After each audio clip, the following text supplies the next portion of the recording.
Hi everyone, so I'm going to show you how to change the battery on these running dynamics pod from Garmin. A lot of people get problems when they change the battery because of it basically shows that the battery is still flat when they've put a new battery in. Hopefully this will solve that problem for you.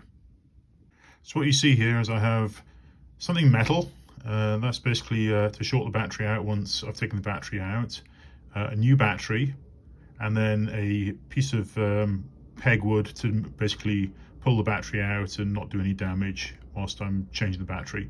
So firstly we'll take the running dynamics pod out of the housing, so I'll just do that. Try and do this with one hand, it's kind of awkward, but little pod comes out like this. Okay, just falls out, and then you can use your fingernails. There's a lock sign there and an unlock. You can use your fingernails to basically unlock it. So I can do this with one hand here, and the battery comes out like that. So I'm going to need two hands, so I'll have to put the camera down for a second, but I'm going to take this battery out and place this battery in here first.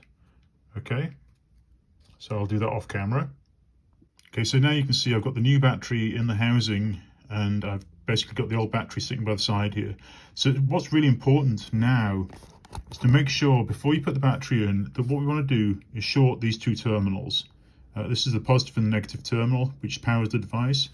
What's happening, I believe, that keeps these things alive and why they think that the battery's still dead is inside here is a small microcontroller, and the microcontroller basically is running off microamps of current.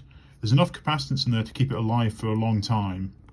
So what we want to do is basically short the battery out, discharge that capacitance, and then what that will do is it'll basically lose the contents of its memory, because the memory is basically holding information telling it that the battery's flat. And what we want to do is reinitialize everything. So what we do with a metal object is these two terminals here and here we short. Okay, and we can do that for a few seconds. It should actually work very, very quickly, but I'll do this off camera because it's kind of awkward to do. But what you want to do is just basically make sure you short them out. Now, I would do it for 30 seconds just to make sure.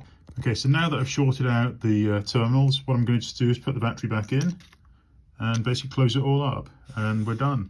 And then next time it powers on, when you put it in your, on your back of your running shorts, it'll basically recognize it as a new battery, and it should be powered up for another year, hopefully.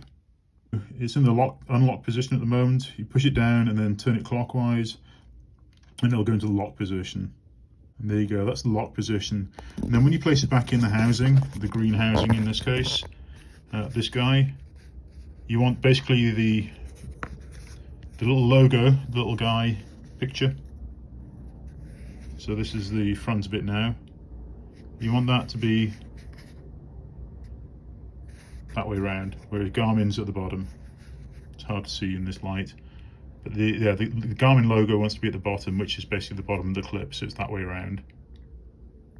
Okay, hopefully this helps you. Cheers, have a good run.